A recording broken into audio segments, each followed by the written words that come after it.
Hey everybody, Mouse here. Today we're going to talk about riding in the rain. There's a 100% chance of rain today, so I thought it would already be raining, but it's not. But I wanted to go ahead and get out and ride. I was getting bored. It's 4th of July, so most of the fireworks are canceled, so it'll be a good day to ride a little bit. So, first rule of riding in the rain. Especially if you're new, try not to ride in the rain. While you're new, you're trying to learn regular skills, braking skills, and turning and such. The last thing you need to do is ride on terrain that could give up traction on the tires. So that being the first point, if you can help it, don't ride in the rain. Even the more experienced people don't like riding in the rain because there's a lot more hazards and dangers that come with riding a motorcycle in the rain. It's not like a vehicle. It's not like a car. It is a vehicle. But in a car, you give up traction. It's a little bit easier to control, and if you crash, you've got, a steel cage wrapped around you. So the second rule of riding in the rain, I would say, is get some good rain gear. And you don't have to blow your whole paycheck on that. Getting good rain gear, what I have is, it's a type of fishing jacket that's waterproof. And it's just a larger size. And I have my leathers underneath. So if I go down, I'm still protected, but I'm waterproof right now. That way I don't have to worry about drying my leathers out and ruining them and messing them up, but I'm still waterproof. It's not that hot, actually. You would think it is, but it's really not that hot. But yeah, get good rain gear, because you don't want to be miserable while riding in the rain. And it's starting to rain now, so you see some of what I'm talking about. You don't want to be miserable, you don't want to be wet, You just want to enjoy the ride. You don't want to have to be worrying about how crappy you feel. Watch this car here. I hate when cars do that. They pull up to stop signs really fast and hit the brakes at the last second. I can't stand it. I don't see why you would come up to a stop sign just to put your brakes on that hard. More wear and tear on your brakes. Poor driving is what it is. Rule number 3. While riding in the rain, be very smooth with your gas and with your brake. When you put the throttle on, roll the throttle on, like so. When you take it off, roll the throttle off, like so. Same thing with the brakes. Apply your brakes smoothly, because there's less traction. If I go to use all the power of my bike, this being a 600, if I go to use all this power, see how it slipped the tire just then? I don't know if you could tell it, but if I go to gun it like that, or if I lay off the gas, it's going to create a larger contact patch on the front tire and might slide. Same thing with the throttle. Especially while I'm going around turns, if you chop the gas, especially if it starts to give up traction and it does that little wobble, and you chop the gas like most people do, you're going to go down. Because now you've unsettled the bike, and it's going to give up complete traction, and you'll go down. Number 4, give extra distance. That's both in front of you and behind you.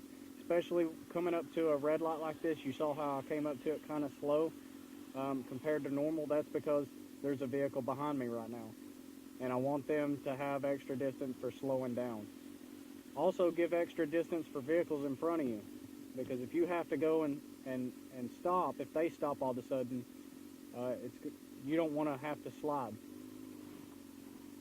And you want to take as little risk out of riding in the rain as possible while riding in the rain, so you take a little extra precautions than normal.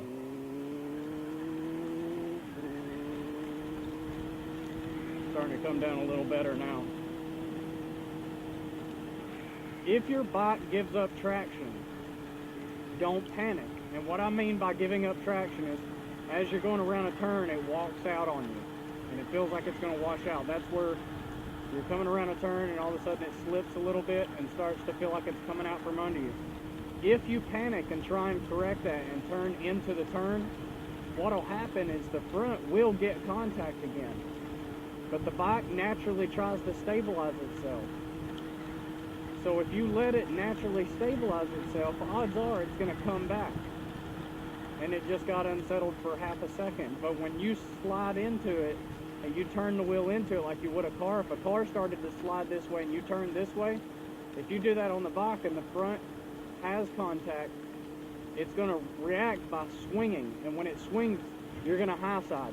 You'll come over the top and you'll go violently in the air.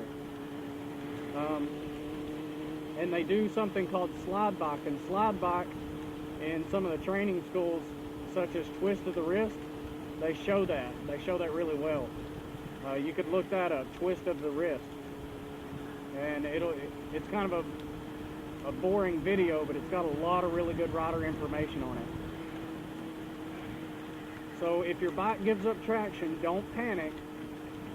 Just let the bike regain itself. It'll stabilize itself. That's what it does. They're very stable, especially at speeds, because of the gyroscopic effect of the wheels. You just have to control yourself and control your survival reactions of turning into that turn. It's kind of anti-instinctual, but that's the only thing that really helps you. And see, coming up on this red light here, I'm going to give myself plenty of slowdown distance because there's a vehicle right on my tail. And so I'm giving myself, you know, coming up to it really slow so they kind of get the hint.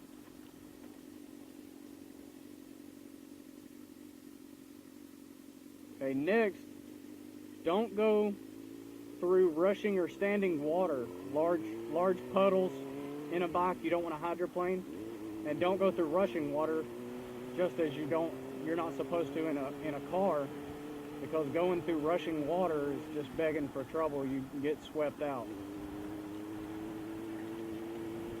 That one pretty much speaks for itself. I just thought I'd add it in there. Number 7, waterproof your gear. Don't just waterproof yourself, but waterproof your gear. If you could see my phone here, I've got it in a Ziploc bag. That's the cheap way to go, but it works. Your phone, your wallet, anything like that that's in your pockets, make sure you either have A, waterproof pants, or B, put everything in Ziploc bags or something like that that'll keep them from getting destroyed. Especially if you're the type of person to carry around a bunch of electronics, such as an iPhone or something like that that doesn't have a waterproof case.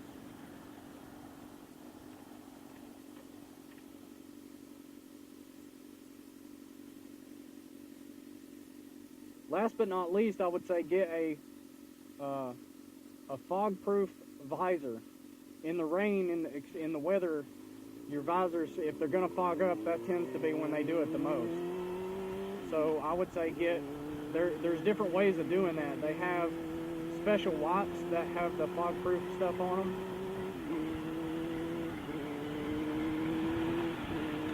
I'm going to go over a video of how to do this speed shifting so you guys see how to do that also. I'll do a video on that. I'm about to start doing some training videos, especially for brand new riders, you know, how to let out the clutch, how to turn the bike properly, where your eyes should be at all times, things like that, so you guys can see how I'm doing all this. But yeah, last but not least, you know, your visor, that's your windshield. That's why you should never touch your visor. There's a little lip on the side of your visor that you're supposed to lift it and close it with. I see people doing the whole thing where they just put their hand on it and lift it up. You don't do that to your windshield in your car. You don't put fingerprints all over it, not on purpose anyway. So don't do that to your visor. It's even more important on a motorcycle. And whenever cars come by, especially at night, and their headlights hit you, you're going to have a glare there now. So keep this visor clean and keep it fog-proof if you can. They have also, I have one in this helmet, the larger breath shield, so that your breath isn't hitting the visor. It directs it downward. That helps out a lot to keep your breath from hitting your visor and fogging it up even worse. My visor pretty much never fogs up, even when it's, you know, really cold and hot when it should be fogging up the most. Mine hardly ever fogs up because of this larger breath shield that I got. I think I paid $1 for it, so you know, it's well worth the money that you spend towards it. So those are my tips on riding in the rain. If you have any more, you know, let me know. Also, in the first, 30 minutes of rain, all the oil and such that's on the road from where cars are riding up the middle and the oil and stuff is coming down, it's sort of the most dangerous time for you to be right in the middle because it's all kind of standing and being washed off the side of the road. And so also the yellow lines and the painted areas on the road are also extremely slick. Stay away from those. If you're going around a turn, try to stay away from those painted areas because that's a really slick part of the road. So, alright, well there's my tips on riding in the rain. Mouse out.